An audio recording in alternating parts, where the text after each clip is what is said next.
all my people uptown, Harlem, get ready for your main man's Corey Lee, Staten Island, and Boulevard 73, aka CL Smooth and Bully, the Bronx, your 718 boys.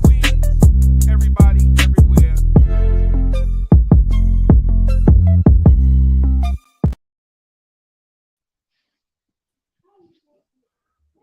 Yo, party people in the place to be. Welcome to the 718 boys.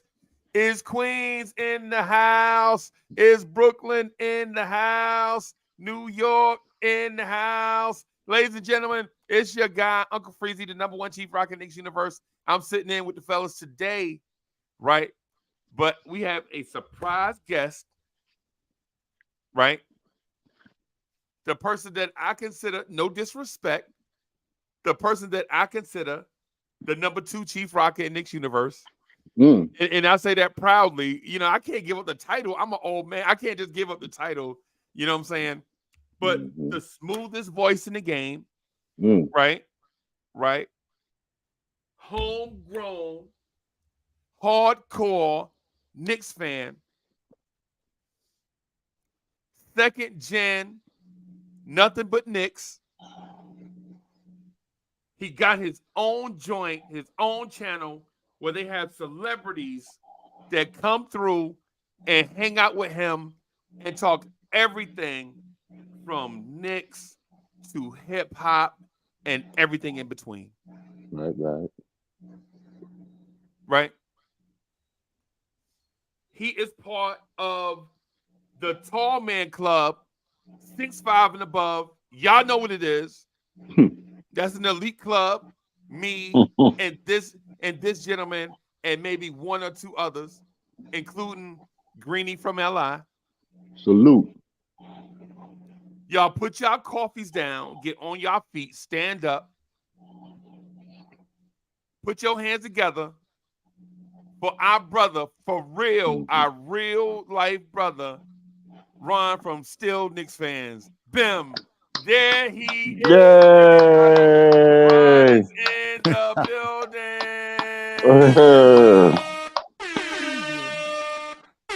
Man. Mama, I made it. I ain't never got an intro like that, man. I ain't never got an intro like. Thank you, Freezie. Appreciate you, man. Yeah. Welcome, Big So, How are you? We appreciate you, Ron. Thank you very much for showing up. You know what I'm saying, on those low bottom feeders. You know what I'm saying, as we try to come up. Well, listen, let me just tell you, there's no bottom feeders, there's no come up. Y'all are there. Y'all just got to keep grinding, keep going. The content is going to keep flowing.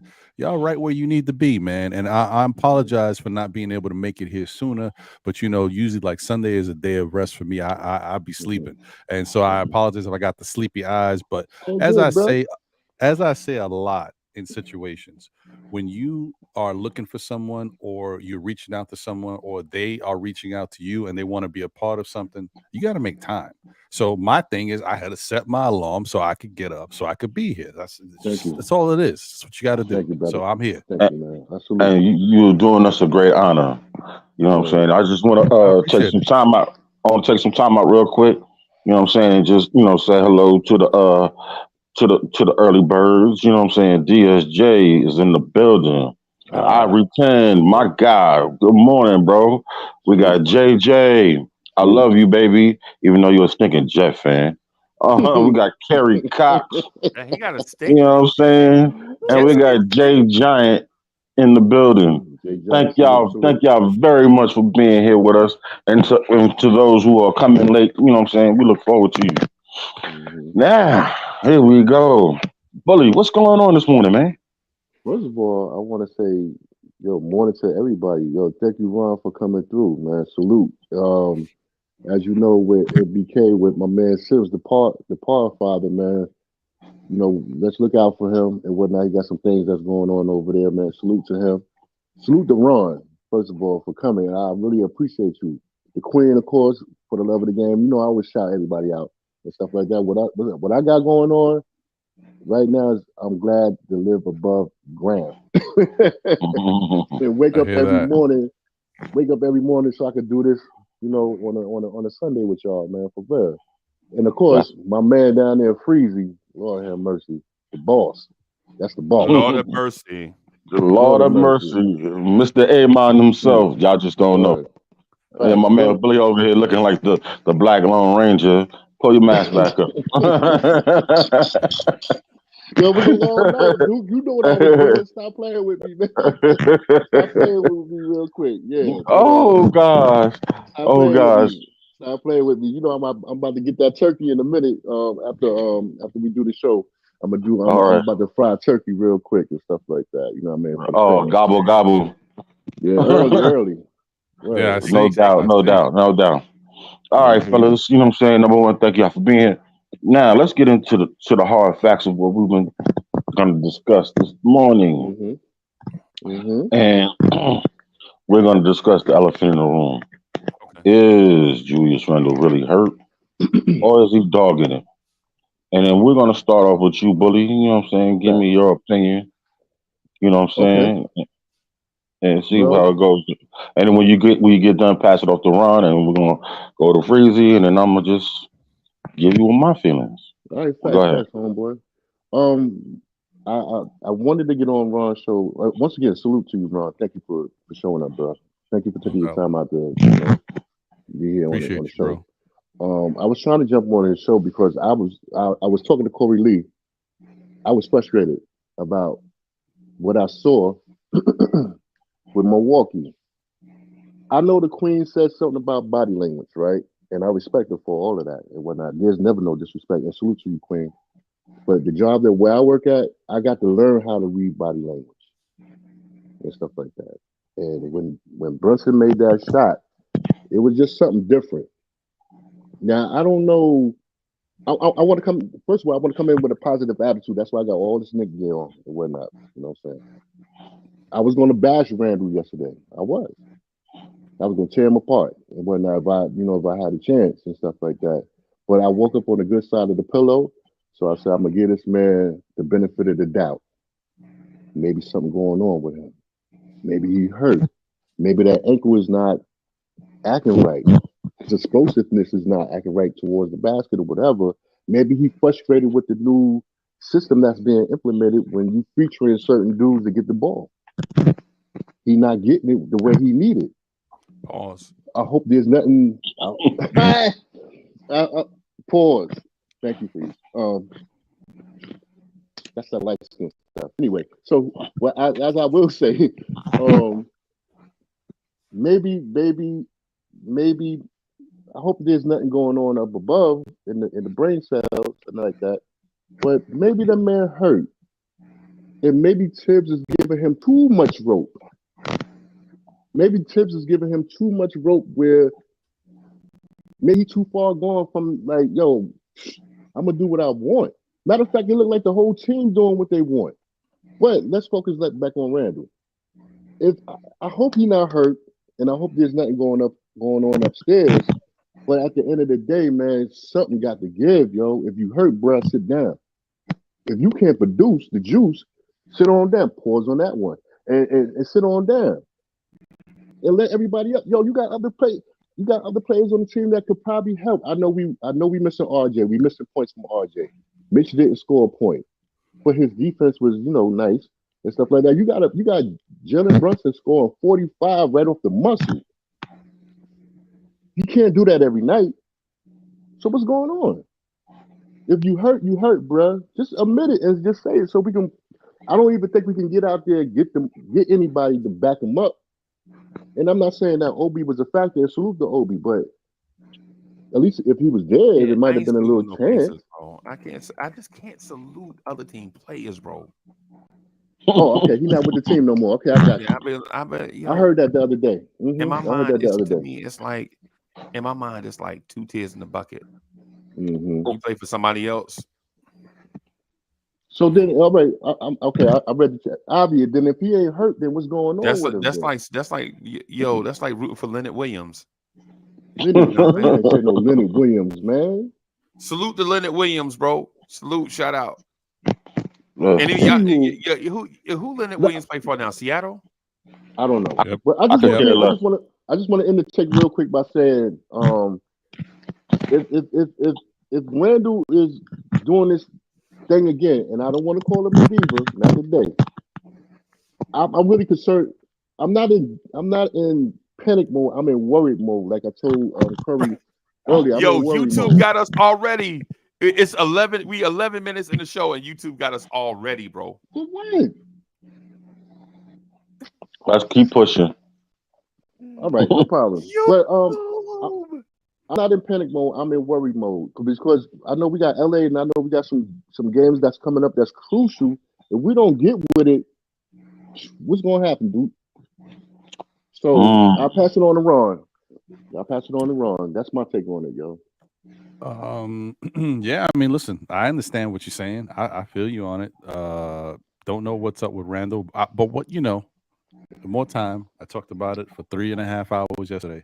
So I've had a little time to think. I watched a little bit of the game. Look, I will say this. Something's not right with him as far as his ability to lift the way I'm used to seeing him move. He looks a little slower up and down the court, like as far as his cuts and breaks. Okay. But that being said, he's healthy enough to play. So if you're healthy enough to be out there on the court, I expect you to do certain things while you're out there on that court. And that means, trying to do different things to help your teammates. If you ain't got it, you ain't got it. You can keep trying, you obviously going to continue. A shooter's going to shoot. And, as much as we don't want to believe it, in Julius' mind, he is a shooter. So it is what it is, but I'm just thinking in my mind, I was starting to think about something. Sim said something the other day on NBK, and this was in reference to the whole Knick team. But I said, you know what? This really does affect Julius too. Julius just came off of an ankle surgery, working back, rehabbing, trying to get himself in shape. But then basketball comes. And you guys know, no matter what, once the NBA season starts, you still got to get yourself in shape. It's just going to take some time. The Knicks have been playing double back-to-backs in 10 days. Like, the team is tired, but what about Julius? How's Julius looking out there running up and down the court, playing every single game? I just think, I feel like Julius needs a day of rest. I know he ain't going to do it. I know Thibodeau's not going to do it because he's that coach, but I feel like, Julius needs a day of rest. And I also think, I always say sometimes when you ain't got it going, watch your teammates, man. Sit on the bench and watch how everybody else is playing. Maybe that'll inspire you a different way. Maybe you see some stuff that they doing and you like, okay, maybe I could do this or whatever. I don't know. I just feel like sometimes you got to see what your team looks like. When you're on the court, you can't see it. But when you looking at it and watching what they doing, oh, yeah, we got to pass the ball more over here. Oh, yeah, we're not doing it. Like, you can see it better. So, I don't know. I just think Julius needs a day of rest. I think he'll be fine. It's just that when your shot ain't going, sometimes you're in a bad funk. It takes a minute to get out of that. You might need a full practice, but the way the NBA schedule is these days, who gets a full practice anymore? Like, it's crazy. So, I don't know. That's all I could think that might help with him. But I also think he's been running pretty rough and raw out there with all these back-to-back games and all these games he's played since the NBA started. I just think he needs a little rest too, because he looks tired in certain plays. He looks like a little lethargic, and we know some of that is on Julius too, because he can be dogging it sometimes. You know how then definitely on that play that we all talked about, he was dogging it, upset about something. But the last thing I want to say before passing it over to Freezie is the misconception that Julius gets a lot is that when he's upset on the court, he's upset primarily at other people. I think Julius is upset with himself a lot of times. Now, don't get me wrong. I do think he was a little mad at that shot that we took in that, but I don't think he's mad at Brunson necessarily. He's mad at the shot we took. We could have did something better because we needed to. But then after that happens, like, he gets in a funk. But a lot of this has to do with Julius. He's mad at himself because he want to be out there doing his thing, and it's just not happening. Right. Go ahead, Freezie. I'm done. So, good morning, everybody. First of all, New Edition has no right to be singing a song by the Spinners. Bobby Brown should not be singing lead on a song by the Spinners. If I wanted to hear a rusty screen door, I'd have just went on my back porch. Okay. I just want to say, Freezie, calm down with New Edition because they wrote the soundtrack to the Knicks fans' life. Can you stand the rain? Because that's what we're going through right now. Can you stand the rain?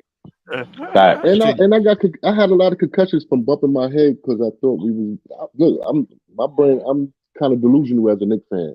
So Keith, you're right. I get it, but I'm delusional. I fell down the stairs a couple of times over the Knicks. Right.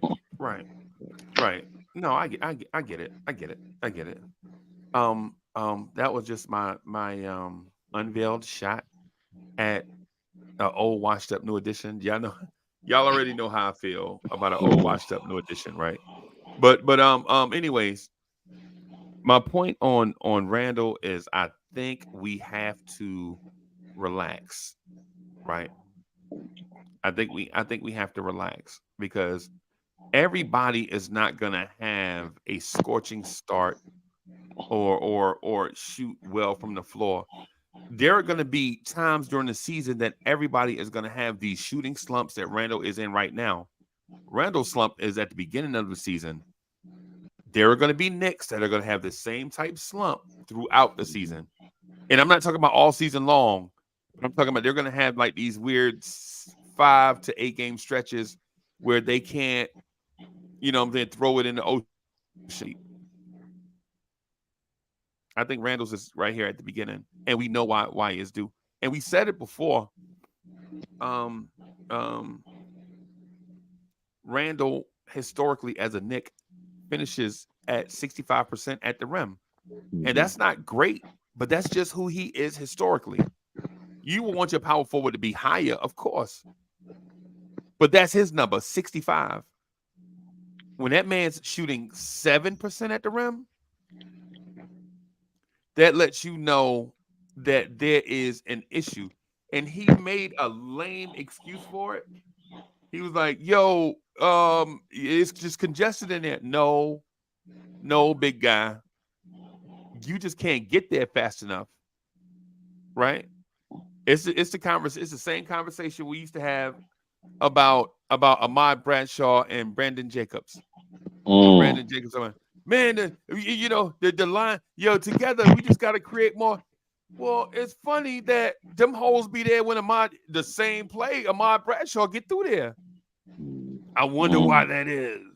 One person just can't get there, and the other person is exploiting it. You know what I'm saying? Because how we gonna say spacing is an issue? And RJ Barrett is basically having a career type season, getting to the rim, and Julius Randle is shooting a all-time NBA worst at the rim. Right? RJ is looking like what we've been asking for since day one, running the same play, getting to the same rim. They're not changing rims, Randle. What it is Randle is a step or two slow in those movements. Them bursts ain't there. You know what I'm saying? And then when he get there, he can't elevate over nobody. You know what I'm saying? And so to say, man, the paint is clogged, man. The paint can just no. Y'all hear me say all the time, what's good for the goose is good for the gander. Be fair. If you criticize one thing, you got to be fair to it too, right? Randle just ain't it right now. He ain't. I don't know why. It could be injury. It could be rust. It could be fatigue. It could be a lot of things. But what it is right now is ineffective. So we know what it could be, but we know what it is. And Randle's my man, 50 grand. Right? That's a great point. Great point. But if I could criticize, listen, if I could call say Grimes is not aggressive and assertive, if I can say RJ Barrett need to work on his shot, if I can say RJ Barrett moves like a granny, if I can say Mitch needs to get some offense, if I could say Jalen Brunson is a ball hog of all otherworldly, I ain't never seen the Knicks have a dude that hog the ball as much as Jalen Brunson ever, and I mean ever, and I'm including Carmelo and Bernard King. I ain't never seen a guy hog the ball this much, right? But if I could criticize all of them, I can criticize Randle too. For sure. You know what I'm saying? It's one of them For things sure. you gotta be fair. When I heard Randle say that, I'm like, nah, bro. That one right there is coming in for a soft landing, bro. Julius Randle is landing his plane in a cotton field when he said that, talking about no spacing. But then you see RJ Barrett in his first 4 games come out here doing the same thing Randle doing. And I'm talking about running the same play, catching the ball on the move, on the way to the rim, through the limbs and into the forest and finishing at the rim. Right? And then Julius Randle coming through, doing the same thing. He just not getting there. Right? Randle, because I can empathize with him. Number 1 and number 2 on my empathy list this morning is Quentin Grimes. I feel like the way they did Quentin Grimes the last 2 games was completely unfair. And I'm not changing the subject. I'm getting somewhere with it. Number 1 and number 2 on my empathy list is Quentin Grimes is number 1. Because every time that man tried to start off getting involved in the offense, they hogged the ball from him. Number 2 is Mitchell Robinson. Mitchell Robinson played all those minutes, get 15 rebounds against Brook Lopez and Giannis and Bobby Portis, and they don't even give him a shot. But number 3 on that list is Julius Randle, and it's not for basketball reasons. I think Julius Randle is at a place where I think he's getting a taste of his mortality. Right? That's what I think. That's why I think he's frustrated. Nothing on the court. Okay. But if you're Julius Randle, you might be thinking, is RJ Barrett better than me? RJ Barrett put in all that work in? Is RJ better than me? And then he knows Jalen, and we all know in basketball minds, you can say what you want to say. And I don't know people will say this one stat and be like, nah, he better. But we all know that Julius Randle is better than Jalen Brunson. But Jalen Brunson does one thing better than Julius Randle, and that's score. Jalen Brunson doesn't defend better. He don't rebound better. He don't pass the ball better. He not bigger. He not more durable. He don't do nothing better than Randle except score. Right? But the thing about Julius Randle, though, is you're thinking like, dang, am I really the 3rd best player on this team? What happened between February and now? I think that's where Randle is at. You know what I'm saying? And it has nothing to do with basketball. And I know y'all thinking like, man, Uncle Freezie make $1,000, man, ready to get I know how you always stick it up for Randle. Nah, man, I'm a man. I know men and athletes, human beings, don't think in a straight line. We don't think in a straight line. You know what I'm saying? We decision makers and processors, and we analytical. You know what I'm saying? Randle talking about he can't get to the rim, and RJ Barrett is getting it at will. We saw Quentin Grimes get there and dunk. And then Randle gonna come out his mouth in a press conference and say, man, I thought it was 8 months. Get down there, man. I went to the rim. I thought it was 30. I thought we was playing against 4 different teams, man. I thought it was nah, bro. You just for some reason you just not it right now, bro. My bad, Lee. I ain't mean to take over. Nah. You good. You had to get that off your chest. You had to get that off your chest. You know what I'm saying? Vent, young man, vent. But anyway, I get what y'all saying. And one thing I want to tell y'all, Knicks fans, and is what my man Woodshed brought up yesterday is let's not make this man the scapegoat. Plain and simple. Facts. Let's not make him the scapegoat, and let's not start picking on him the entire season. Okay? Let's take this all in perspective. Let's take our time. You know what I'm saying? Like me, I'm always on Bully, because Bully's like, man, he about to, you know what I'm saying? I don't talk like that. Don't do that. Nah. Anyway. Go ahead, man. Anyway, I always gotta send a shout out to him or give him a call, because I'll make sure he ain't going into his coronary. You know what I'm saying? After all these losses we done had, because you know, I mean, it is what it is. He's passionate just like me. I'm just, you know, I don't know. I'm used to getting my face kicked in sometimes, so I roll with the lumps. You know what I'm saying? I'm a Giant fan, so oh well. And I happen to like the Mets sometimes. So that with that said, whew, Lord have mercy. I'm surprised I made it this morning. You know what I'm saying? I went, I'm gonna tell you this real quick. I went and got my blood pressure checked the other day, right? Mm-hmm. And you know what I'm saying?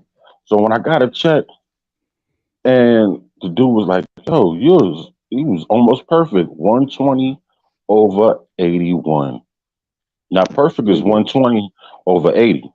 Mm-hmm. So I sit there and I was telling them, you know what I'm saying? I'm surprised my blood pressure is because I said, number one, I'm a Knicks fan. Number two, I'm a Giant fan. Number three, I'm a married man. Number four, I got kids and I got a grandchild. It was like, That's what? bars. That's bars. It was, it was like, and I said, believe me, if you knew my wife and my kids, you would be like, how does you do it? And I said, with the strength and grace of God. That's how I do it. But my point to it all is that take your time. Let's take our time. I usually give the Knicks 25 games before I even come up with a synopsis or even a thought or an opinion of what the season was. And like 25 games, and Bully could be a witness to this. Yes, You know what I'm saying? It was right around when we lost to Dallas last year. And I said, we'll see the next game. And what we do, we snapped off that first, was it 5-8 game winning streak? Yes. And then we got right back into the mix of things. Mm-hmm. So let's just be patient. Let's take our time. All right. Mm-hmm. And let's not really, you know what I'm saying, go and lose our minds. But the other thing that I want to bring up, and it's very important. Can we talk about that? Huh? Can we speak to that, what you just said? What? As far as be patient. Be patient. Yeah, you go ahead, take off. I just want to. I want to do just ask Ron his expert opinion on how many times are we going to hit the be patient button. I live with it. It's in my back pocket. I think we're in a perpetual hand pressing motion. Like we're always in this. You see it, right? Here go the patient button.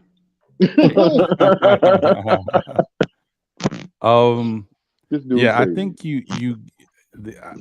all I can say is there's a lot of patience in that first month of the season. That's all I can say, because as we've noticed over the years watching basketball, whether you're a Knicks fan or not a Knicks fan, the first month of the season is a real tricky time because you see stuff in teams, and then after that first month is over, you're like, whoa, but they was playing like this before. They stunk. Or, man, they was running through everybody that first month of the season. After that first month of the season, people start coming back down to earth. Other teams starts leveling off and getting right back where they need to be. Like the top teams in the league start acting like top teams again because they just got back into basketball shape. There's just so many different variables that happen. The older players start to get comfortable again because in the beginning they don't want to play. It's just it's the NBA season grind. And then the other teams that have acquired new players, they start to gel. Let's not forget. I always, and someone, damn it, I already forgot who said it yesterday. My memory is trash. Irie. I always use the Miami Heat scenario because it's a really good one to use. That first month of the season with the big three, Bosh, LeBron and Wade, they did not look good at all out there. They were getting smacked up. After that first month of the season, the gear changed, the camaraderie changed, the continuity C-word changed, and they were rolling, and they won the championship that year. So I'm just saying, like, it takes some time for teams to gel, and so the good and the bad. And I'm still going to keep saying, once again, if it wasn't laid out this way, I would be more worried. But I hate to do this. I'm sorry. I know people hate this, but it's just life. We already said you got to give it some time to let people gel, let the teams get their stuff out, right? And then, but look at these games. The Knicks is in every game except one. They in every game and they're not playing well. To me, that I'm looking at it like the rest of the league is in trouble. In my opinion, once the Knicks get it going, we out. That's how I look at it. But that's just me. Now I want to say this.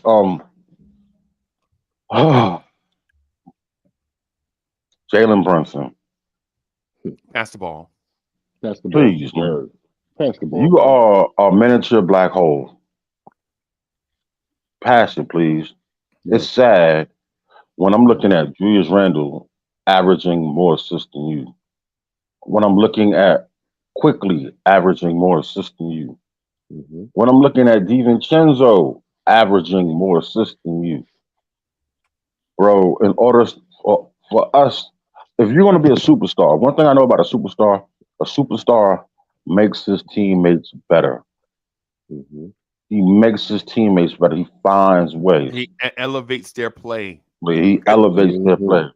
Right. Now, so far from what I've seen, you shut out pretty much what two or three players. You know what I'm saying? In order to get your numbers, in order to win. And I'm not discrediting your talent because obviously you must be talented for what you call it, Dallas to lose their ish, and for us to get hit in the head with a fine for so-called tampering, and also too for you helping us get to where we got to last year. I'm not knocking your talent, brother. What my issue with you is just come on, pass the ball, man, just a little bit. You know what I'm saying? At least hold on a second, sorry, bro. Go ahead, bro. I'm sorry. At least average 5 to 6 assists a game, and not to your Villanova buddies. You understand what I'm saying? There's other teammates out there that require the basketball. At least give Mitch 2 to 3 touches in a quarter when he's out there with y'all. Please entertain us. And also, though, Mitch, have your stinking hands ready. Stop eating eggs. They make your hands slimy and wet. That's what I used to tell my football players that if game day, no eggs. Get you some oatmeal, something that sticks. You know what I'm saying? Right. But outside of that, you know what I'm saying? Just let's do that, please. Right. Bully, go ahead. What's your opinion on? What I was gonna say. What'd you say? Huh? Nothing. What I was gonna say to your point about passing, well, to everybody's point right now. Pass the ball, kid. Grimes was open mad times. There was a couple of players that was open, and I think Freezie said this yesterday that he looked at Grimes and went on to give No, he didn't just look at Grimes. This is what he did right here, bro. Ahead, I'm gonna just hog it a little bit. He did like this. He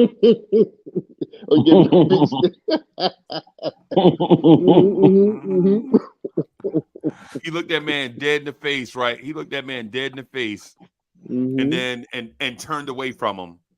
Ain't that crazy? And my beef is and so I have a beef this morning. Not to cut you off, Bully, but my beef is this: if you're a Grimes fan, if you're a Quentin Grimes fan, and you're not pounding the table for the egregious thing, the injustice that you saw, then for going forward, I just gotta question the Grimes hive, bro. I gotta question them. That man was 3 for 4, hit 2 threes, put 1 ball on the floor, and dunked against a team that has Giannis and Brook Lopez. But the point guard went and stared that man in the eyes and still turned his back and kicked it out to Josh Hart for 3 on the other side. You gonna get a 3 and you gonna pass it to Josh Hart? Josh Hart? And I know there's a trust factor, right? Because Josh Hart ain't shook. And at times we know Quentin Grimes can be not as assertive. So there's a trust factor there. Right? But bro, come on. This is bro, the Grimes injustice, bro. I feel like Trey in Nia Long living room on Boys in the Hood, bro. I'm my here. God. I'm punching the Yo, you air, crazy. You crazy, man. You crazy on that one. You crazy. That's what I feel You like crazy right on that now, one. bro, with the Grimes thing, bro. But Grimes ain't stepping up. He ain't got no backbone. He ain't got no. I mean, they would think like that because homeboy ain't being assertive, but he was assertive the other night. So kick it out to him. Kick it out to him. Let him do his thing. Is Grimes worth the time? Is Grimes worth talking about? Of course. Yeah. Of course, yeah. He on the team. He's on. Not only that, he's a starter. Let's make this crystal clear. He is beyond important. He is integral because what are we always saying? The Knicks need outside shooting. The Knicks need outside shooting. The middle's clogged. That's because nobody respects his shot until he starts number one, which he was doing the other night, Friday night, knocking down the stinking shots. You know what I'm saying? To get the defense to respect him, to make shots easier for Randle as well as Robinson. You know what I'm saying? He is so key to the stinking offense. And the fact that you've been stating it, as well as Woodshed has stated it, we switched the offense in order for these cats to get open. Right. So they can make life easier for dude. For Randle. Right. Come on, man. Let's cut it out. Go ahead, Ron. I don't want to forget, but I do got it. I'm here. Here come the devil's advocate. So, two separate things, but all inclusive of Brunson here. One, a lot of this has to do with the Knick fan. Okay. Two, remember what Brunson did for us last year. Remember how Brunson moved. He moves the same way this year. This is no different from Brunson, right? But when Brunson played with FIBA, Brunson was on the court with a lot of fellow good players from the NBA. And what did he do? He digressed. He diverted his own offense. He took less shots and he passed the ball more. And all I heard throughout that whole FIBA time was, yo, what's wrong with Brunson? Yeah, I don't know, man. Was Brunson a one-hit wonder? Is Brunson going to come into the Knicks, and have the same? Is he not the guy anymore? And I said at that time, look, Brunson is on a team with a lot of good players, so he doesn't have to do as much. In his eyes, he's trying to help all the players get their shine. Now, I'm not saying that FIBA did it right. I don't think Kerr did it right. They featured Anthony Edwards and made him the guy and left other guys like Brandon Ingram on the bench and all this stuff. Like they didn't do it right, and the team wasn't built the right way either. Right. But that's how Brunson was playing. And I said, once he comes back to the Knicks, his role is going to change because he knows what the Knicks are. That being said, now that he's with the Knicks, okay, should he pass the ball? Yes. Should he look for his teammates? Yes. But when you on the court and you playing against Milwaukee and you trying to win the game, and there's not a lot of pressure, but there's also a little bit of extra pressure because of whatever the hell this in-season tournament is. And this is the first game or all that. And the win-loss record. And the win-loss record. Correct. We trying to right the ship. Right. And you got guys on the court like Julius Randle, 5 for 20. And I'm not saying, we're talking about the end of game stats, but throughout the game, he knows Julius ain't got it. Josh Hart, 2 for 9. So throughout the game, he knows Josh ain't got it. Dante DiVincenzo, 1 for 8. He knows Dante ain't got it. He ain't passing the ball. He's trying to get us in the game and keep us in the game. Now, in fairness, Grimes should have got the passes. He don't need to pass to Quickly because Quickly gets his whenever he needs to get it. But Grimes should have got the passes because we know Grimes needs that. He just don't develop his own shot and get his own thing. He needs that little assist. The problem that I want to say, this is outside of Brunson, because Brunson wasn't even on the team. You know who knows that Grimes needed to get the ball and that Grimes, when he plays Milwaukee, for whatever reason, he gets busy? Tom Thibodeau. Right. Your coach will say, hey, Brunson, keep doing what you're doing, brother. But, Grimes is open over here in the corner. Let's get Grimes involved in. He's got the hot hand. Tom Thibodeau should be saying something to Jalen Brunson or saying something to the whole team. Let's get Grimes going. Grimes got it tonight. This might be his night. For whatever reason, Grimes is always playing well against Milwaukee. So Right. Come on, let's go. This is like Fournier against Boston. Boston, right. Hey, can I take the baton a little bit on that? Yeah, Go ahead, Freezie. I'm taking the baton a little bit. Right. We're just gonna do-wop real quick. Ron just hit his thing part. I'm gonna just do-wop a little bit. Ron, not only did Grimes assert himself, clapping his hands, going to Brunson, calling for the ball, Tom Thibodeau ran the staggered zoom sets that gets Quentin Grimes open. When guys snap off the play and just ISO, there's nothing the coach can do about that. And there's nothing that Grimes can do about that. That guy is just looking for his shot. Now, mind you, I saw what somebody put in the chat that Grimes was 17 for 30. He didn't start off the game 17 for 30. All the Nova boys started off the game ice cold. All of them did. Go back and look at the first quarter shots. Jalen Brunson, and Julius Randle's not Nova, but Jalen Brunson, our entire offense was cold except for Quentin Grimes. Right? Right? Quentin Grimes could have easily had a 30-point night if we featured him. And if you notice, when they took Grimes, when Grimes exited the game, that's when Milwaukee started to stretch on us. You know what I'm saying? That's when Milwaukee put the pedal in the floor on us.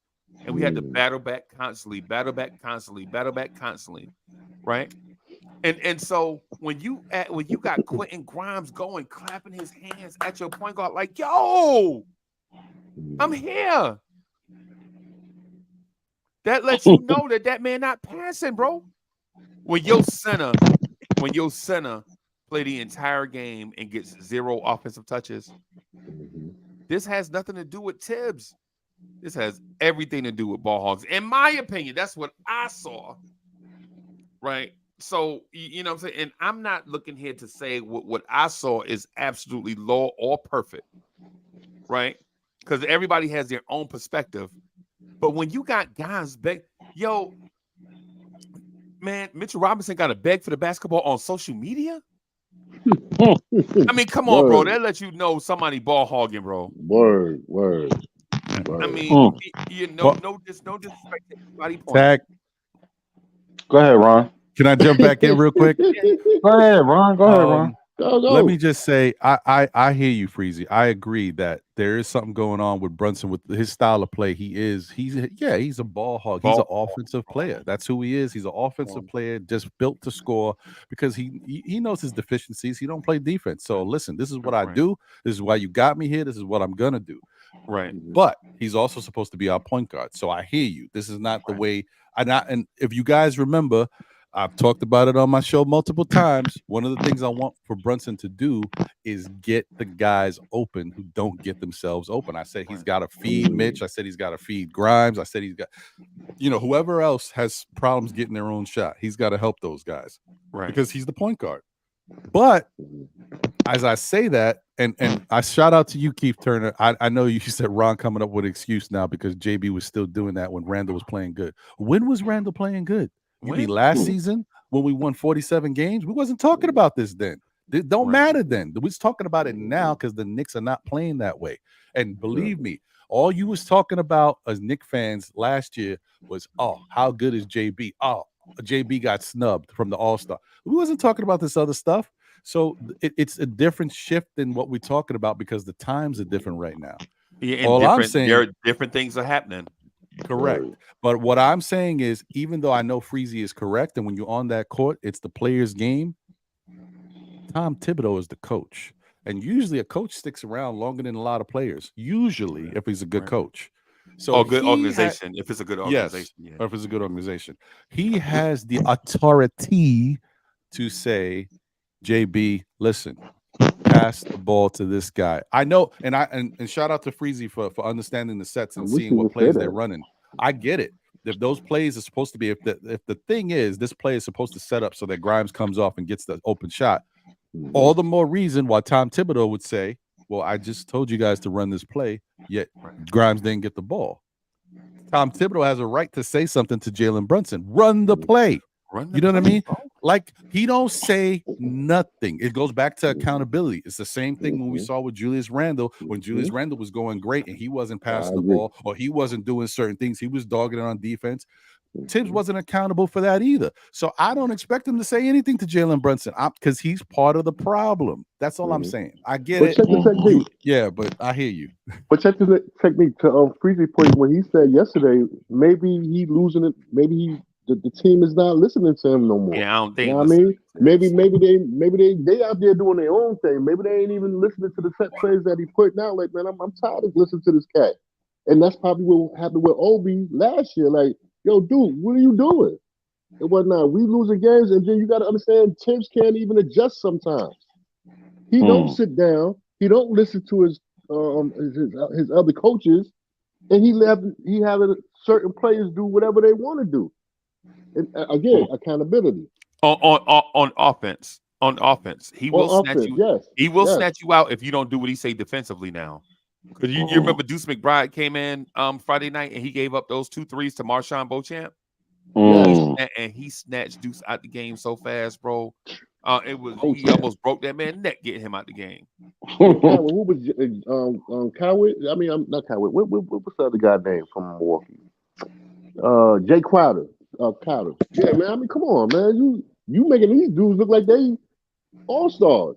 And whatnot. What are you doing? So I think he probably, to Freeze's point, I think maybe the team has lost Tibbs' words. They didn't. I mean, of it. I'm not gonna say that. I'm not gonna say that quite yet. I'm not gonna say that.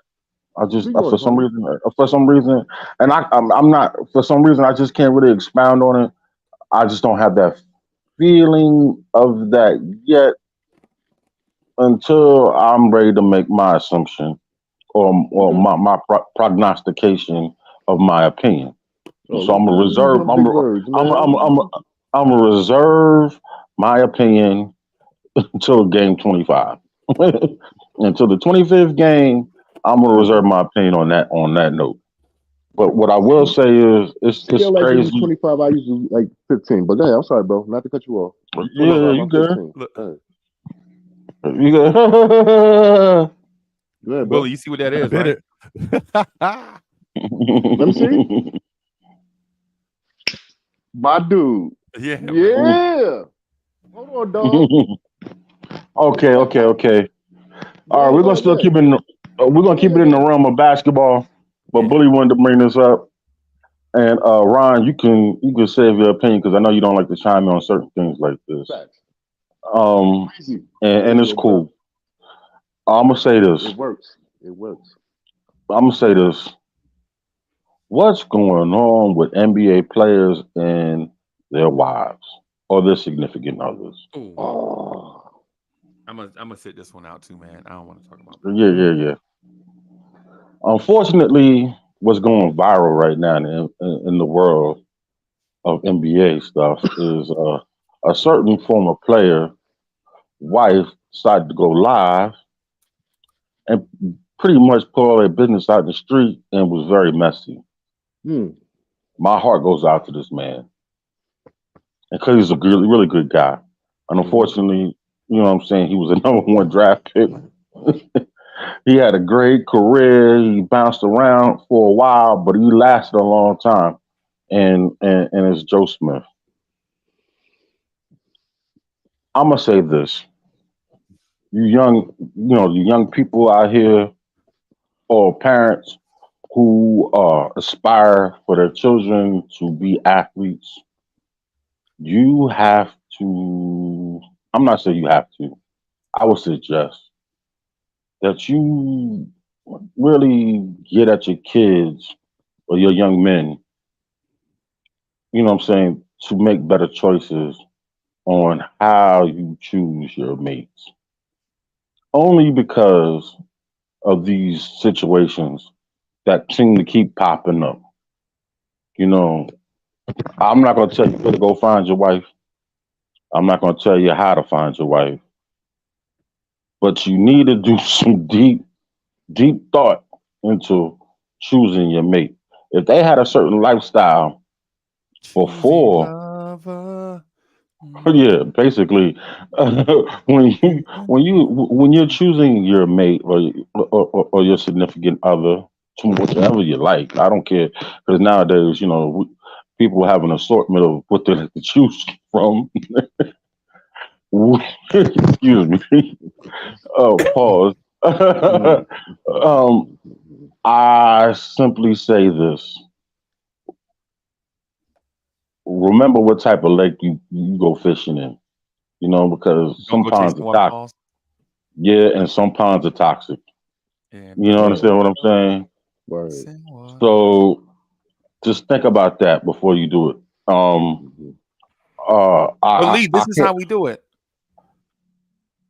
I'm listening.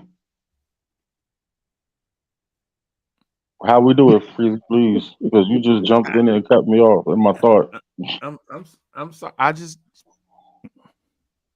Yeah, I'm sorry. Bully, you want to say something? I'm sorry. I was just yeah.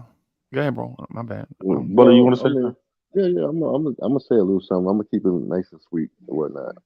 Obviously, we coming down to the latter part of the show, so we like to change the topic at the end of the show and whatnot to things like giants or whatever. But for this one topic right here, he knew what he was getting into. Hey, y'all He want knew to? what. Hey, let me just real quick. Y'all want to? If y'all want to keep going, we can keep going. If y'all want to. We can keep on Okay, going. I don't Ron, care. can you stick around? Yeah. Ron, you mind sticking around? I got a little time left. I do got to Because do I want to Okay. talk something. to him. I want to Man, talk when to you him ready to jump about off, Boyz when II you Men. ready to disconnect, when you ready to disconnect, man. I appreciate you coming. I ain't gonna even front, man. We all appreciate you coming for sure. We'll No, respect your no time. problem. We'll respect your time. Yes, we respect your time for sure. But I'm gonna just keep it short and sweet because we want to talk about Boyz II Men, right? But you knew what she was when you met her. I don't feel sorry for homeboy. You dig? You knew what she was when you met her. And if you want to wipe that up for all these years and things ain't moving the way it was supposed to be or where it need to be, she gonna go back to the measures of where she came from. Because she was very lucrative at it, obviously, and she didn't mind going back to it. So you can't turn up into a housewife, okay? That's all I'm gonna say. And I'm gonna leave that alone. I'm gonna just say this, bro. No, porn stars don't make money like that, bro. You know what I'm saying? No, They no, no, don't no. make She was a NBA singer. athlete. They don't make She was, NBA athlete money because if that was hold the on. case, NBA athletes would be chasing porn stars and not vice versa. What? I'm just saying, bro. You don't see NBA athletes sitting around waiting for porn stars, bro. You know what I'm saying?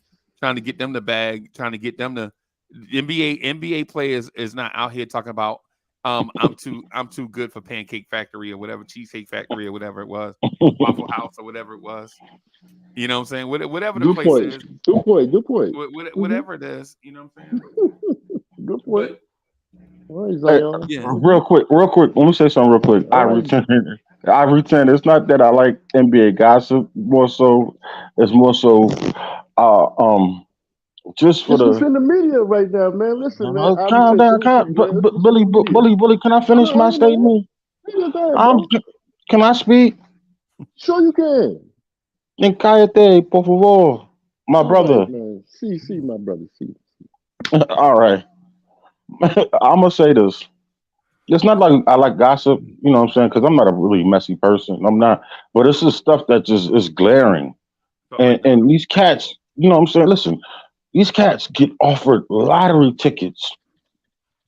Yo, we can't even. Me, Ron, Freezy, Bully. We got to get up and work every day like slaves. Some of us to get not even get 1% of what they make. Some people are fortunate enough, they did the right thing, went to school, handled their business, you know what I'm saying, sold themselves in the right situations, put themselves in the right situations to make money. Cool. You understand what I'm saying? I ain't mad at you. But these cats get offered lottery tickets, and what do? They mismanage their money, they make poor decisions. You know, we dream of these things. And it's not like I say this because some of our kids might be inspiring athletes, and some of our kids might make it. You know what I'm saying? So some of my kids got to see the pitfalls of poor decisions. Mm. You know, so that's why I bring these topics up. And it's something just to talk about and beat around the bush. And also too, you don't even have to make this kind of money, but also still make poor decisions. You don't have. I mean, you could be making 6 figures and still out here doing stupid stuff that some of these cats are doing who make 7 to 8 to 10 figures. You understand what I'm saying? So Six it's figures not ain't really. 6 figures ain't the move them. Bro, if you make it 6 figures and you live in New York City, 6 figures is like 5 figures somewhere else. Ain't nothing. I You know what I'm understand that. I understand that, but I'm just saying, just throwing the numbers out for reference points, just in case. Yeah. You know what I'm saying? But that's why I bring these topics up. All right, brother, and it's just to pass on some information. You know what I'm saying? And so just a little bit of wisdom, because I mean, I'm blessed to live 51 years, and I've made a lot of mistakes. And sometimes you can, after making so many left turns, you figure out how to make the right one. You know what I'm saying? Oh, you making And the so, Atlanta turn? The Atlanta turn? Yeah. nah, bro. Anybody in here know what the Atlanta turn is? Is when you in the far right lane on a 4 highway and you make that left turn across 4 lanes. You just turn left through 4 lanes of traffic to make that turn. Every time I go to Atlanta, I see that like 2 or 3 times, bro. That's a He'll fact. be in a far right lane and they'll put that signal on and they'll turn all the way across 4 lanes and make that turn on the such and such street or whatever. You know what I'm saying? Or the off ramp. That's called 280. That's called 285, y'all. If y'all don't know what 285 is, oh my God. Yeah, It's like crazy. it's like it's like a NASCAR track. You know what I'm saying? It's like a NASCAR track going all the way around the entire city where everybody loses their mind. And they got all the major highways cutting through that. So you gotta figure out right? Spaghetti Junction, 85, 75, and 20. All cut. 20. Yep. And they got their little spurs of 400 and all that stuff like that to take you off. And if you don't know where the hell you're going, oh Lord have mercy. Pay attention to your GPS. That's all I'm gonna say. So your point, Corey, hold on. I just want to give you your props for what you just said, because see, sometimes when we get on these podcasts and whatnot, I mean, you know, it's a Nick content channel, but sometimes we talk about various and different things.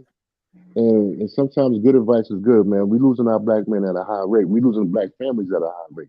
So when he was saying what he's saying, and we talk behind the scenes and whatnot, it's only just to give out information to. It's not gossip because it's already in the news. We just pointing certain things out about what's going on in life and whatnot. You know what I'm saying? He's a basketball player. We talk basketball, and boom. Last year it was Zion and Ayton from Phoenix. Well, he with Portland now and stuff like that. So things happen, man. So I mean, I don't want everybody. Care, bro.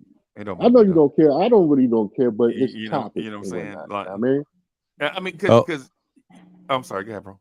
No, I was just gonna say real quick. I didn't want to say nothing, but I'm gonna say something anyway. I honestly, I'll just say that I'm rocking with Julian Blum. When I saw it in my mind, I just said, well, how much did Joe Smith drop last night? Oh, he didn't play because he's retired. Yeah. So I said, you know what? He ain't getting that NBA basketball check anymore. He hasn't been getting it for a while. And this page or whatever she got going on is not an overnight page. It's been rocking for a minute.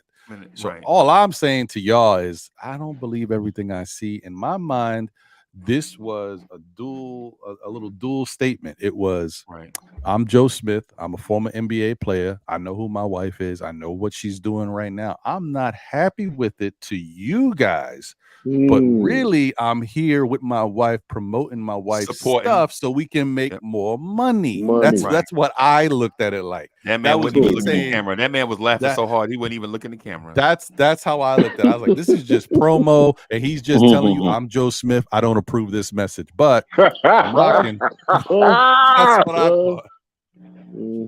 Right. I don't know. It's just drama. It's entertainment nonetheless. People love drama. Hey, for the almighty dollar, you got to do what you got to do. But it's all good. I'm just saying. Oh, What yeah, I'm I'm just frustrated saying. is Yeah, Donovan Eddie Mitchell Levert. is on pace to be 50, 40, 90. 50, 40, 90. We could have had Donovan Mitchell. He averaging 30 points a game and is on pace to be 50, 40, 90. And the dude that we could have used to get Donovan Mitchell, we not even passing him the ball. Well, you right, Freezie. We are rocking. Let's go, homeboy. Yeah. But I'm gonna say this, bro. I'm gonna say this right now. Y'all gonna look at me crazy, and that's cool. The dude did not sign his extension, so I'm just saying, and he still aspires to be here. Right. So maybe we get him for the El Cheapo. You know what I'm saying? Who knows? I just don't Who see knows? it, man. I don't see it. I'm Man. just saying. I'm not saying I don't see it neither, but I mean, it's still. I mean, I just had to say he's that. not coming? I'm not saying he is or he isn't. I mean, I could care less until it happens. You know what I'm saying? Or if it happens. You know what I'm saying? I'm not gonna put all my eggs in one basket and be like, yeah, it's gonna happen, or I'm hoping on it, praying on it. I just, I don't mean to cut you off, Corey. So My whole good. thing is, I just don't see it because of the fact that I just think the timing is not working together. Right. Like our 2-year window is getting shorter and shorter. The 2 years, this year is one of the years. And the way Julius is playing is not looking great right now. He'll turn it around. I'm not worried about it. But the whole thing is, really, we got Julius and Brunson. Right now, we could say we got Julius and Brunson this year and next year. They player options. And so we're going to have to pay somebody. Donovan Mitchell's contract is this year and next year, and then he's got a player option, so he could opt out. So one, I don't think Cleveland's doing anything with him this year. He's not going anywhere. If they're going to trade him, they'll probably do it next year. Right. But do the Knicks make a trade for a Donovan Mitchell without even knowing if they're going to be able to afford bringing back Jalen Brunson and Julius Randle? Like, I don't like the timing of it. It's all bad right now to me. I don't. Just the whole this whole season right here, just the whole everything is like not looking real good in your eyes or perspective, or no.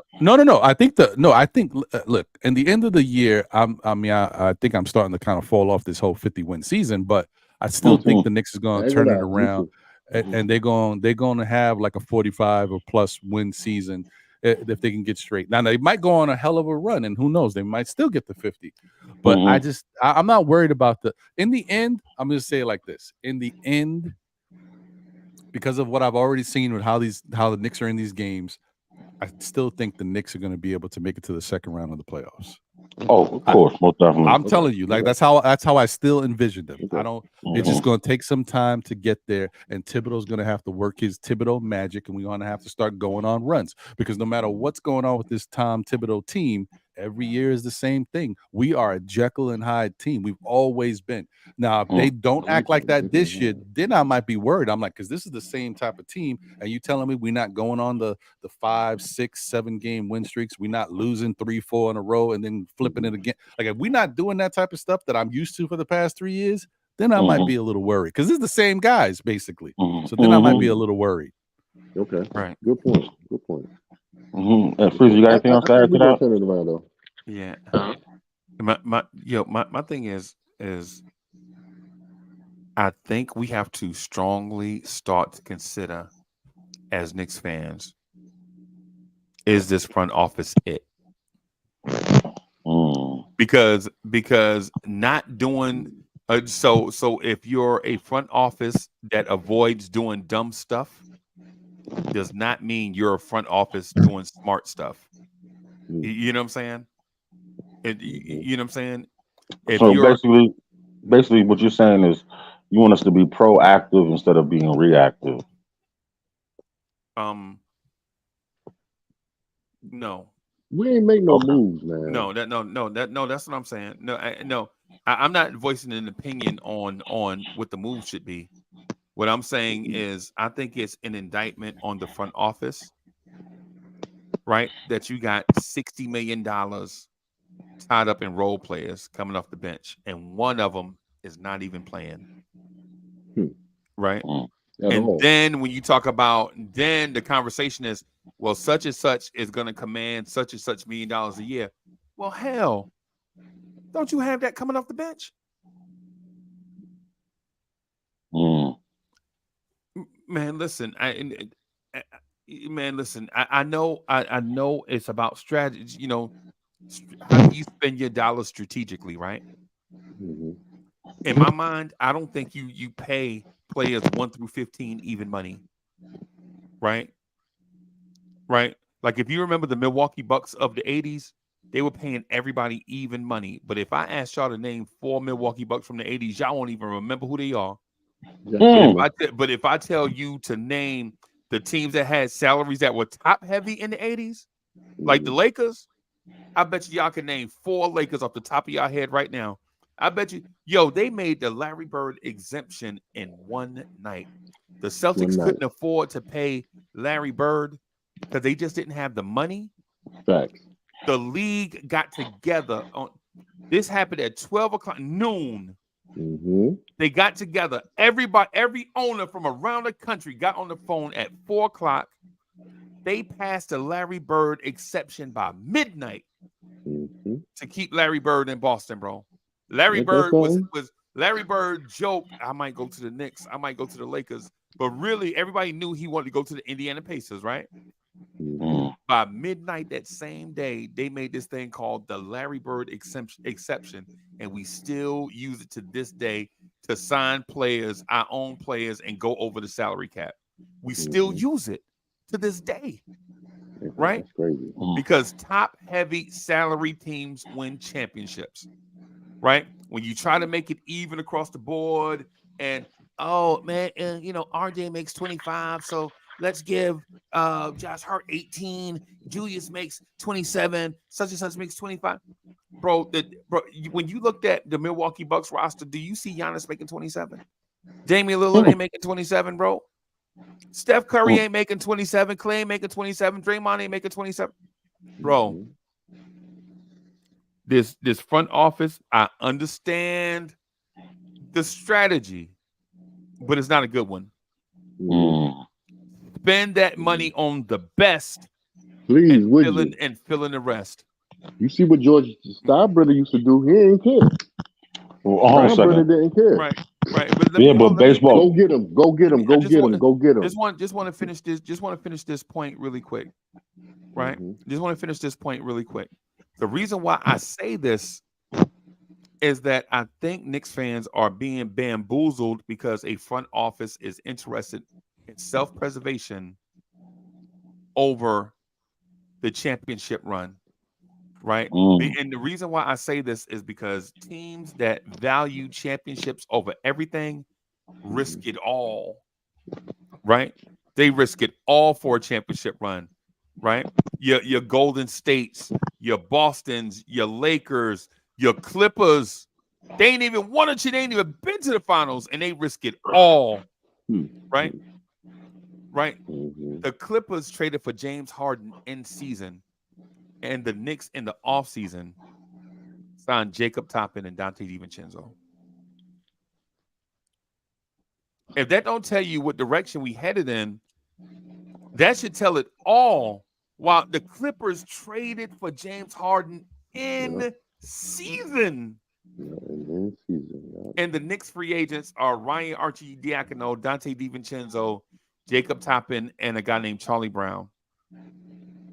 And we're a small Junior on top of that. Yeah, he ain't even Charlie Brown. He ain't even the original Charlie Brown. He's Charlie Brown Jr. You know what I'm saying?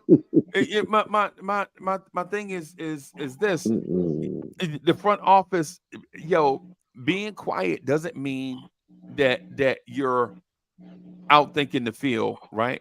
My thing is, Ron, is this. I'm gonna say this to Ron, and just to Ron directly.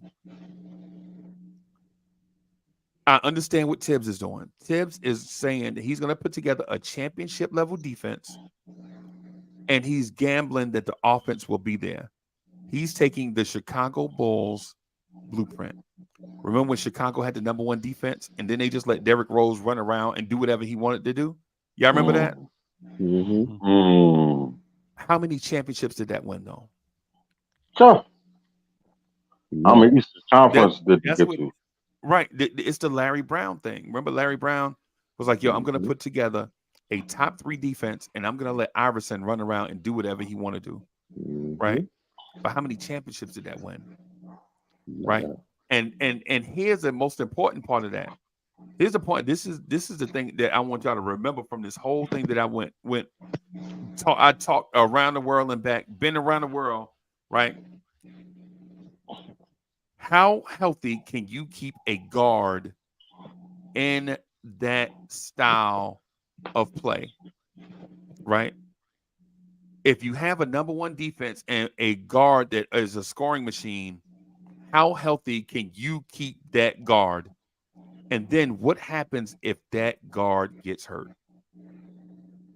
You put all your eggs in one basket offensively to have a top 2 defense.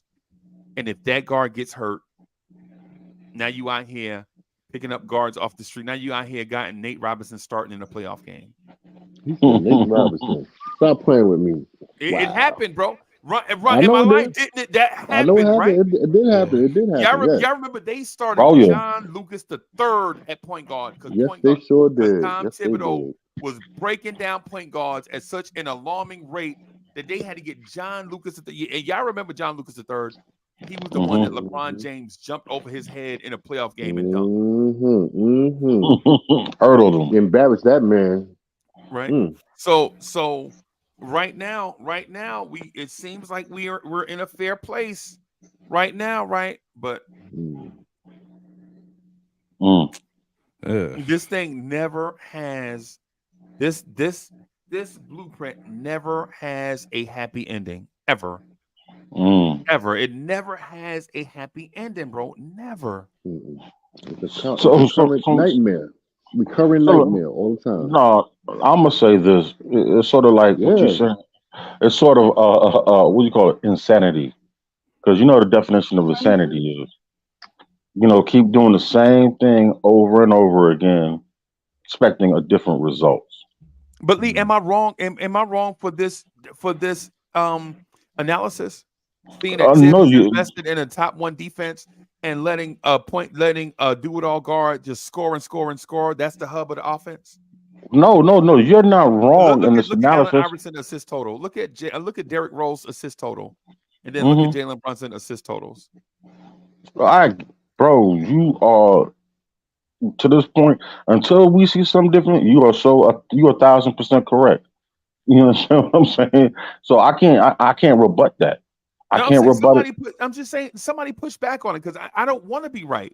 No, I understand this, but you ain't gonna get no pushback. No, not necessarily until this formula is being proven wrong. I mean, until we as fans or people who are seeing the game can prove that you're not right and that maybe you're sort of what's the word up in there? You sort of have PTSD from years of watching this formula work or try to work until we're proven wrong, until Tibbs is proven right. Because like they say, you can't teach old dogs new tricks, and like they just said, somebody said in the chat, Tibbs ain't changing. Tibbs is not changing. Tibbs is set in his ways of doing things. And also, like we just said, like you said, Ron, I think it was you who said it yesterday, that Tibbs is petty. Petty. You know what I'm saying? He, holds a grudge worse than an elephant. I mean, he holds a grudge, right. And unfortunately, you know what I'm saying, certain people and players are going to be the victims of that. So, and as fans, we just have to, once again, you don't like this word, be patient and see. We got 82. We got what? How many games we played now? How much more patient can we be, man? Seriously, 6. on some real shit. 6. We played 6 games. We have what? Out of 82, 76 more games to the end of the finish line to figure out what the hell's gonna happen. And I hate to say it. So Knicks fans, don't hold your breath. Breathe, relax, and let's buckle your seatbelt for this roller coaster ride that we're on. You know. So we're gonna be on the Cyclone. We're gonna be on the Brooklyn Cyclone for the rest of the season, man. And I'm not always. knocking that. No. It's more like lightning loops. You know what I'm saying? From Six Flags. Shout out to the best borough ever, too, by the way. Watch this. Where you going, Freeze? What's the best borough ever? The Bronx, New York. What are we talking about? I knew you were gonna go there. Why would you put me on the spot like that, bro? You not got. Come on, man. You want me to disrespect my family? No, no. Yeah, man, I don't want you to disrespect your family. The Bronx, salute to the Bronx, man. Fordham Road, what up, y'all? Peace. But yo, City Island, what's good?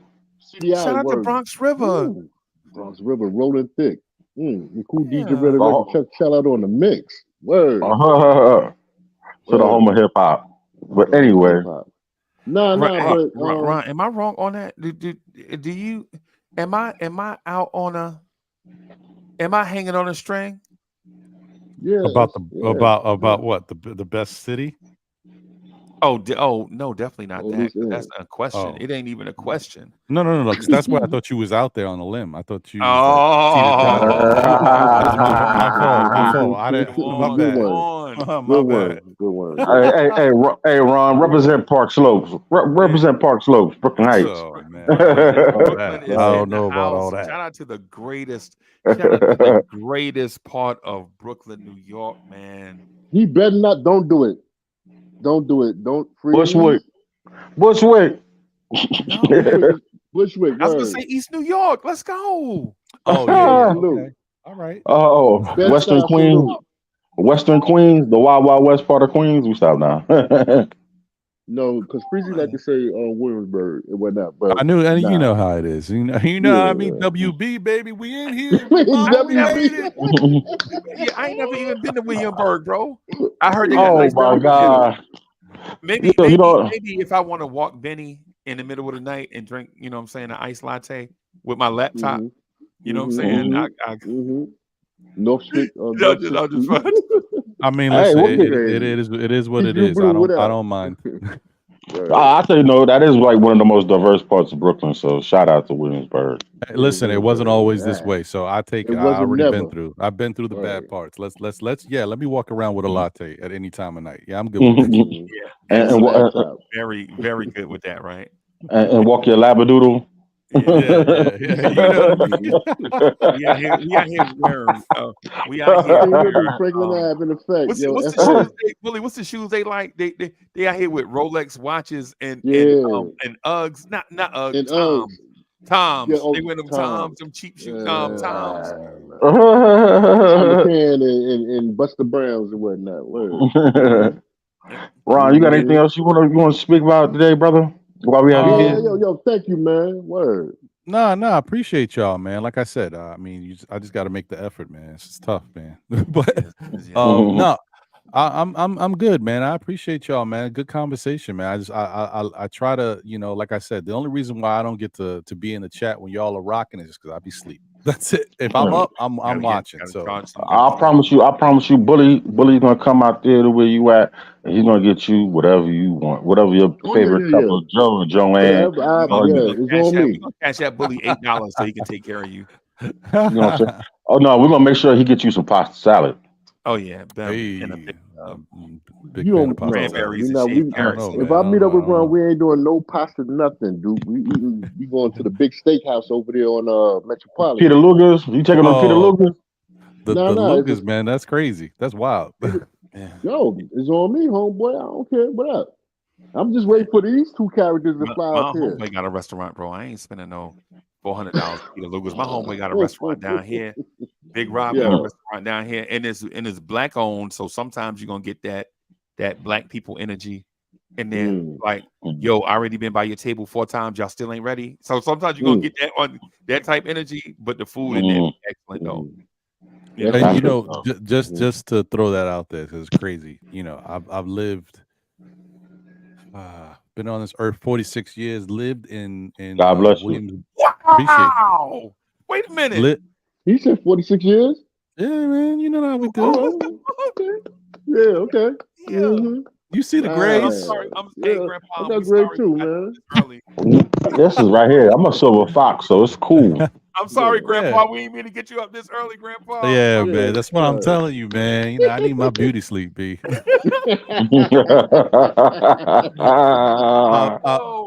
I've lived in Williamsburg probably 38 of those years. Really? Walked Lord by have mercy. Peter Luger's 20 times or so in my lifetime. Never been to Peter Luger's. So what can I tell you? It is what it is. Well, then, What? yo, hold on. When I get back from off the mountain, I'm gonna come see you, homeboy. Word. I mean, I don't know if it's worth it. You think it's worth it like that? I don't I know. don't know. No. I don't know. I only been there one time.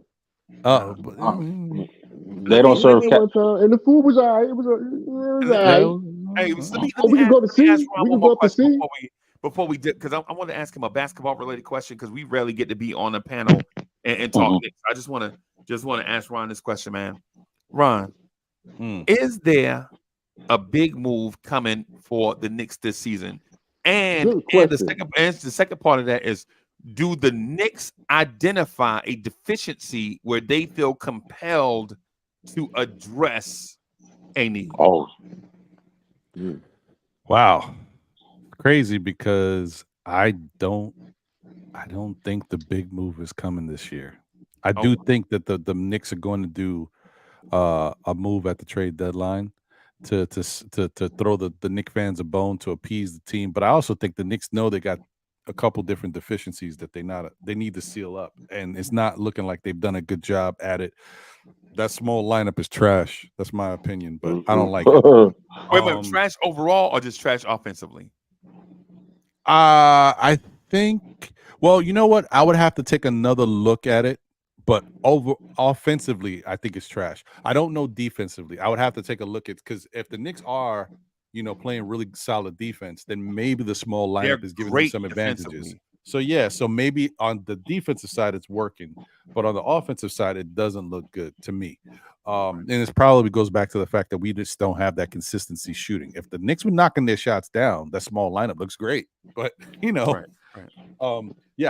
don't think the big move is coming, because I think we already seen the targets that the Knicks are looking for. As I already said, I don't think Donovan's going to get traded this year. Giannis ain't going nowhere now. Not that he was coming to the Knicks anyway. Embiid is not going anywhere. Joel Embiid's not going anywhere. So who do the Knicks want? Who do the Knicks fans want? Do you want Cat? Because I think you could get Cat, but I don't know if the Knicks fans want Cat. And so, I don't know. I don't know if that's enough. I don't know if that's enough for them to say. I'd rather have hemorrhoids. But I do think they're gonna make. I do think I could see the Knicks. I could see them making at least that one move to get the backup power forward, or the small forward type guy that we need. Now, I don't know who that'll be. You might be surprised. I think the Knicks could do some wild trade and get like a Herb Jones in here. Not him, but like a guy like that. Not the Paul Georges, but somebody like that, and bring that guy in here. I don't know, man. I'm not feeling great on the Knicks making a move. We already said that this front office is like risk adverse. So they are very risk adverse. I believe if the only reason I agree with you, Ron, I think if the Knicks make a move, it'll be right after they sign their extensions. The front office. Yeah, with Tibbs, because then they have another 4 or 5 years to figure it out from that point on. And Lee, can I ask you this part too? Because I understand where you're going. What if the extension is not coming? Do you feel like they would make the move to expedite an extension? Like possibly, right? Go possibly. Get a trade Grimes and quickly. And a bunch of first-round picks for Patrick Williams and Zach LaVine. That way, you get your shooting guard in the lineup for offense and your power forward off the bench. Yeah. I think that's possible. That's possible, but that'd be like plan. That'd be plan B though. That wouldn't be plan A. Okay, because that'd be plan B. Is a 3/4 that can start and in theory, come off the bench. But he's a young player. Remember, he was in the Obi draft at 19. He was Patrick Williams. I think may have been the youngest player in that draft.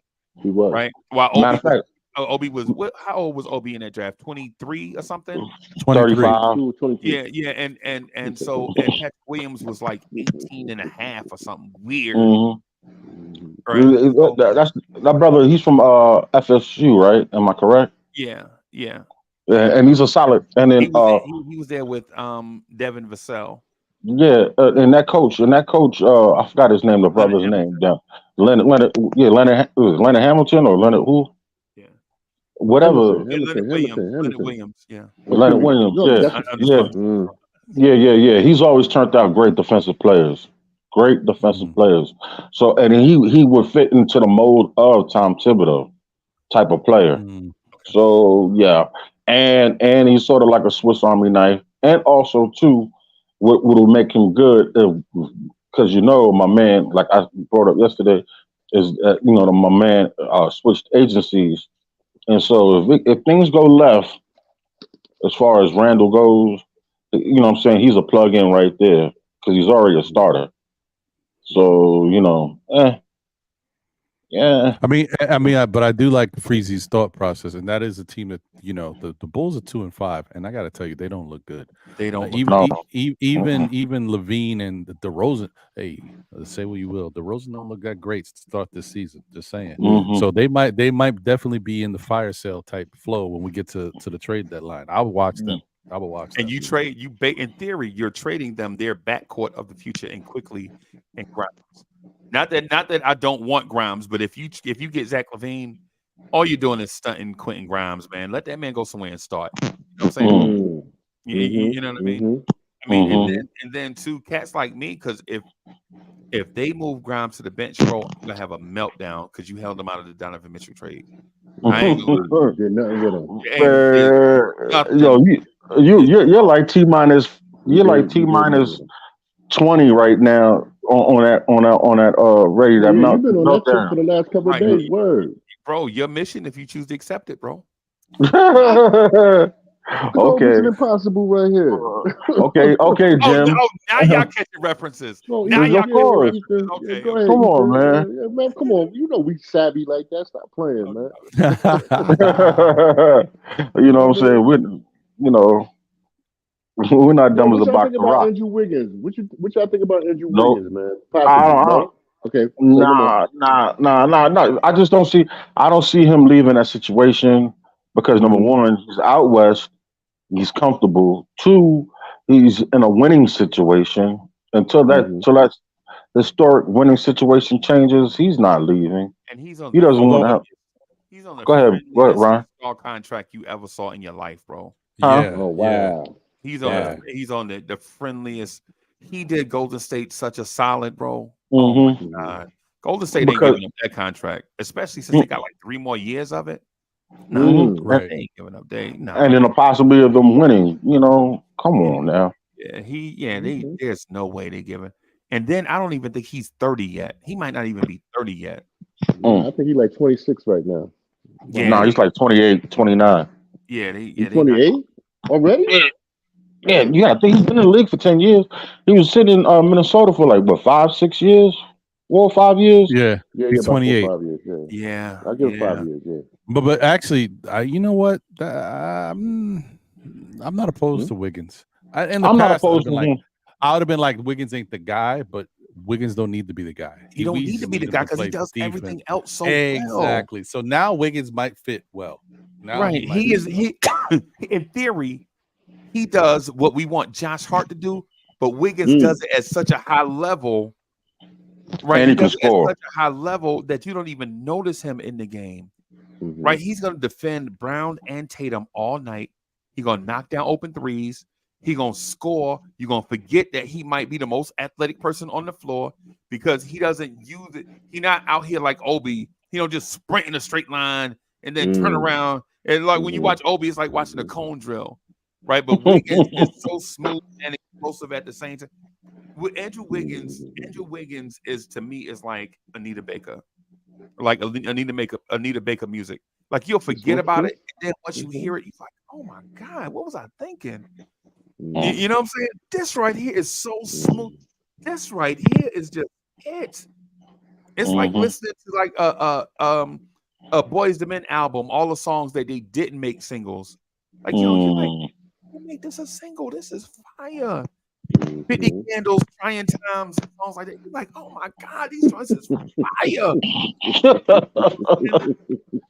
But the thing is, if you're the Knicks though, if you're the Knicks, Ron, do you entertain a Brandon Ingram, Najee Marshall trade where you give them Quickly and Grimes, and we get Brandon Ingram and Najee Marshall coming off the bench to play the 2, 3, and 4. Brandon Ingram as the starter next to RJ. You know what I'm saying? And then now you have two, because I ain't gonna lie to you, if Jalen Brunson don't pass the ball, if Jalen Brunson don't pass to Brandon Ingram, I think it might be a fight in the tunnel. Oh yeah, it's gonna be a fight. It's gonna be a fight right on the Chase Bridge. Right there. Yeah, and I like that. I like that because I'm sorry, Ron, real quick. I like that because then it brings something else, some Duke action to this Nova crap. So yeah. I don't know, man. I don't know, bro. I'm like, I like Brandon Ingram. He got a really good game and smooth with it. I just that injury bug, man. The Knicks got the worst luck, and that just keeps holding. That makes me feel a certain way about him, man, because he can't stay healthy consistently. He already got banged up early this season. Now he's back. I think he was back last night or the night before. But like, I don't know. It's just the thing about him. He's just like, so you do it for your peoples. You know what I mean? Teflon Don. I just don't. I don't know, man. I like him though, but and I like the fact that you're including Najee with it. So that maybe because we love Bi. Bi got game, and that gives us the game. The other thing about Bi, which outside of him just being smooth with it, he would be the best. Maybe outside of Brunson, maybe Brunson's right there with him, but really, Bi might be the best mid-range shooter on the team if we brought him here. And let me tell you, man, you need him. I don't know what's going on with today's NBA, but forget that. The Knicks need a mid-range shooter. Knock down them twos when you're not getting nothing going, man. It's RJ, bro. That's RJ. It might be. I'm liking what I'm seeing. It was. Yeah, I agree. Speaking of which, does anybody have a timeline on what this injury that we're dealing with RJ? They said day to day. I think he hurt, bro. I don't trust the Knicks as far as I can throw them, bro. You know what I'm saying? Because they say stuff. They'll say stuff, bro. If RJ is hurt, let the fans know that RJ hurt. Information. Get some information. Day to day, and then we be in December. Like, yo, they said any day now. Yeah, because like last season, you know what I'm saying? Oh, it's just a lacerated finger. But no, it was a lacerated finger and a dislocation. And then we find out after the fact that he had nerve damage in his hand. You find out after the fact that he had a nerve severed in his hand and missed 11 games. You know what I'm saying? Or whatever number of games it was, right? I don't trust, bro. Information is key, man. It keep you. I'm sorry, Freezie, not to cut you off. Information is key, man. To keep us at a point where we don't have to go up to the garden and come, crack some cabbages, meaning upside your head.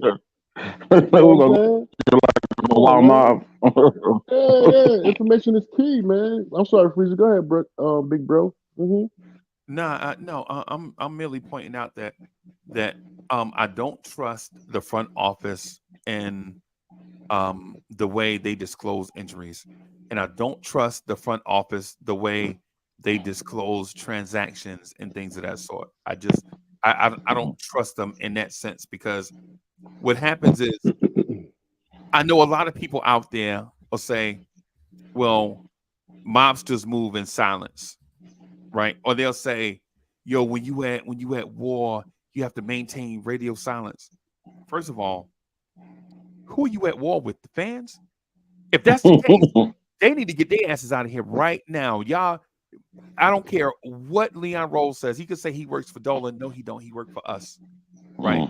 They work for Thibodeau, Leon Rose, all of them, they work for us. Because if fans stop paying for stuff, Uncle Freezie buy Knicks merch at least once a month.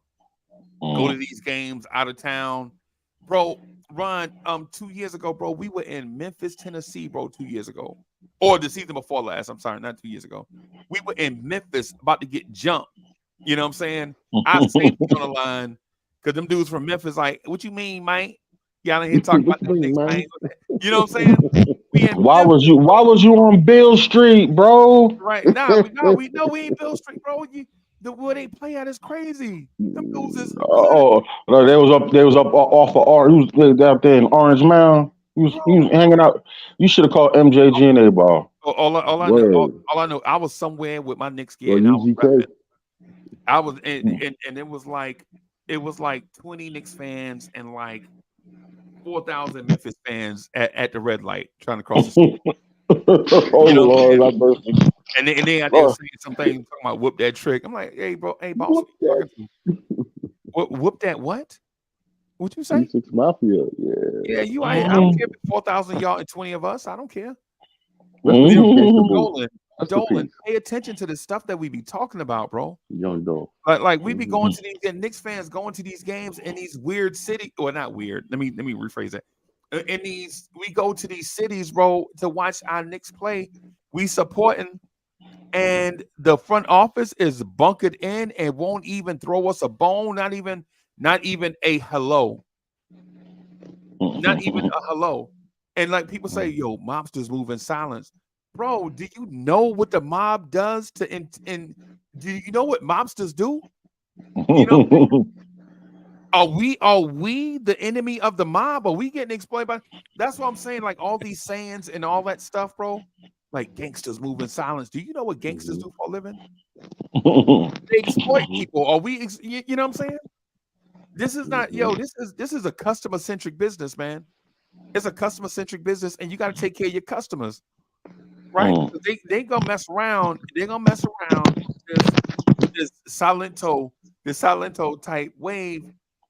And I hate to say it, bro, but Knicks fans gonna get tired of seeing Brooklyn making trades every year, getting guys. Sixers making trades every year, getting guys. You know what I'm saying? Boston making trades every year, getting guys. And you out here signing family members like Jacob Toppin. You know what I'm saying? We're gonna get tired of it, bro. I'm telling you. What's the boy name that you just said? All I'm saying, hey, you know how you had your girl for a long time. You and your girl been in a relationship like 4 years, and she be trying to give you the hint. Like she be having wedding magazines on the coffee table. You know what I'm saying? And y'all be going on cruises together, and she write her name. She write her name. She write her name like. She write her name like Mocha Uncle Freezie. Like, oh, I'm sorry, I put your last name down there by accident. I'm sorry. And then Miss Mocha will see somebody like what's my Idris Elba, and she's like, oh, there's Idris Elba, and she give him that mad long inappropriate hug. And you like, oh boy. Mo, get your ass over here. Get off here. Yeah, that's right. Go get over here, girl. All I'm saying is I'm saying hello, Brooklyn. Hello, Brooklyn Nets. That's what I'm doing right now. I'm gonna say this, yo. It's funny you bring his name up. I got a story. Has a ring to it. No, I'm gonna tell you, it's funny you bring his name up. I BS y'all not. Man, about 8 years ago, me and my wife, it must have been late. It must have been 8, 9 o'clock. We on Walmart. And we wanted to go get some stuff. And we just happened to look. And my wife recognized, and it was Idris Elba right there at the Walmart off of Memorial Drive in Stone Mountain, Georgia. And I'm like, what in the hell is he doing here? Hello, Brooklyn Nets. Y'all arena might be getting filled up slowly but surely. If the Knicks keep moving at this, y'all the enemy type pace. That ain't happening. I know people be like, man, Uncle Freezie, you overreacting. No, yeah, you overreacting. You underreacting, man. No. Can the Knicks? Don't be telling me for 4 years the Knicks are going to get a star, right? The Knicks are going to make a trade. They're going to make a trade. Because we've been hearing this for 9 seasons straight, back to back, no breaks. Every time Every time a disgruntled star stub his toe somewhere, well, he's interested in New York. Man, And we out that's here why signing, information is key. signing Jacob Toppin. Yeah, man, come on now. And I know he's from Bushwick. I know him and his brother from Bushwick and whatnot, but I don't care about none of that. Stop. Tell us the truth, man. Tell us hold on, homeboy. Tell us the truth, man. Stop playing with us, man. Communication is the key. If you don't tell me something, I'm gonna assume something. And if I start assuming, I'm gonna probably go a little buggedy. I'm already buggedy up. I tell you, I fell down the stairs a couple of times when the Knicks went to the championship. And when you know what I'm saying? The shortened 50-game season, we lost. Patrick went down, and then doggone, what's his name? Homeboy couldn't dunk the ball. He wanna throw up the ball 3 times, lay up the ball 3 times, and got. Come on, son. I got brain damage, man. I'm sorry. I'm quick on the draw. Knicks, tell me something. Tell me something. If this man is hurt, this man is hurt, this man is sick, da-da-da-da-da. What's going on, bro? Stop lying to me. You're going to get a big star in here. LeBron went past us like it wasn't nothing. KD, what's the Jalen Brunson, bro? That's your star. That's your star, Jalen Brunson. Hold on a second. All right, Ron, we see, you know what I'm saying? You got to make a move. Yeah, Ron. So I got him on. Unfortunately, but it was real. And, I am so honored. I'm so honored and grateful that you are. You showed up and you gave us, illustrious time. Appreciate y'all, man. No doubt. Anytime I can do it, I will, brother. Yeah, come over here. Come hang out with us, you know what I'm saying? Where we do things just a little bit unusual and different. Different. You know what I'm saying? That's our thing, you know what I'm saying? We try not to be like everybody else. We just do our thing. And we keep it real though. That's one thing we do. There's a space for everybody, bro. There's a space for everybody. No doubt. And I just want to say thank you guys for having me, man. I appreciate y'all, man. You know what I mean? Like I said, the only reason that I ain't tuned in and watching is because either there's really something going on that I'm busy, or for the most time I'm knocked out.